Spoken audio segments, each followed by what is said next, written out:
The artistic landscape in 2023 is really weird. I know, I've done the market research. So here's about 18 of my favorite business ideas for artistic minds in 2023. Paintings. Let's just say I want to pursue something like painting. I think that would take quite a bit of time. You can make a lot of money, but it's going to be hard to sell. Well, let's say you do it an easy way, though. There's easy, fast ways to do stuff that doesn't really cost a lot as far as your own time and effort.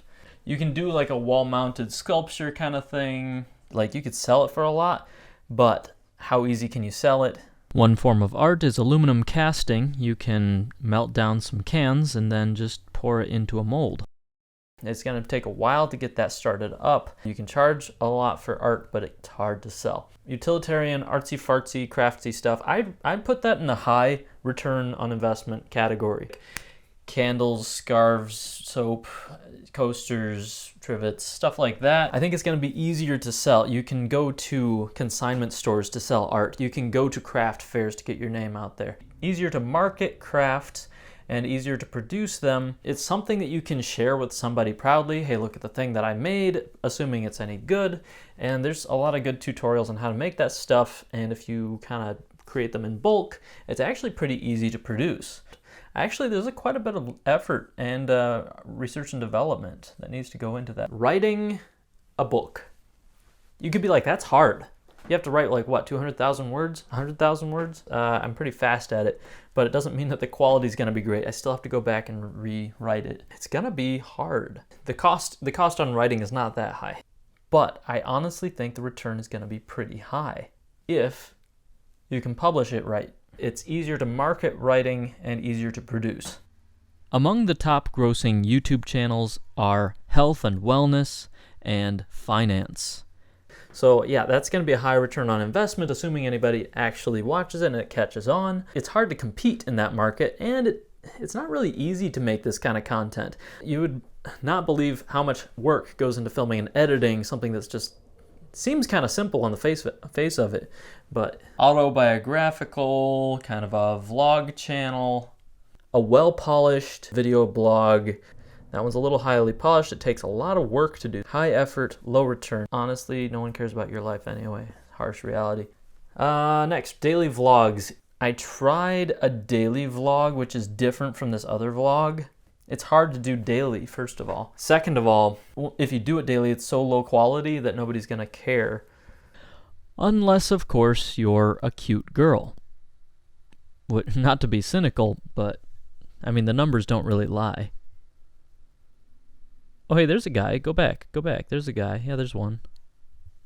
Podcast channel. And that's pretty easy. So that's low cost. You just sit down, you talk, you film, you upload it. Not too bad. There's a little bit of editing in there. Surprisingly, the people that I talk to, and sometimes how we get off on tangents, like this is not worthwhile, this should not be on the internet. So I polish it down to the fine details, and still it's only for people who really want to sit back and listen for a long time to something that may not be that valuable. It does take some effort. I'm going to put it at medium. I don't think anyone's going to watch. If it's not something that's like culturally relevant, who are we to comment on it? People would watch people that they know, people who are famous. So it's really hard to get noticed as a podcast.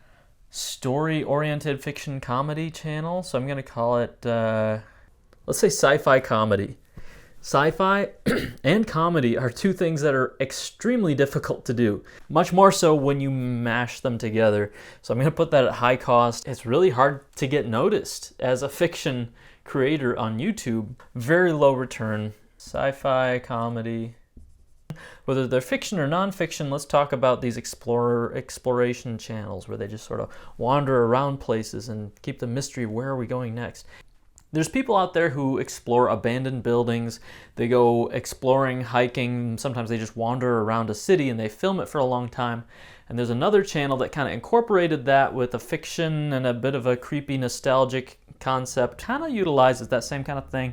I would call that sort of a story channel and an exploration channel. It's pretty easy to produce if you're just wandering around your hometown.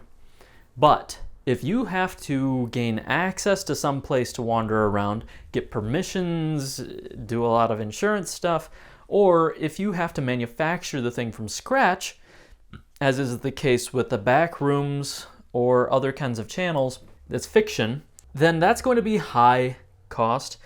Those things are very popular, but as such, it's hard to get into that niche. If someone wants to get into it, it's probably now or never. Channels where they tell stories, they're popular, there's a lot of them. There's a lot of channels out there dedicated to telling stories about conspiracy theories and ghost stories and stuff like that. Create drama or mystery around current events, whatever it is, whatever story you're telling. It's fairly easy. You just sit down and you talk to the camera. But it's also like real, nobody cares. Let's be honest. So it's low cost, low reward.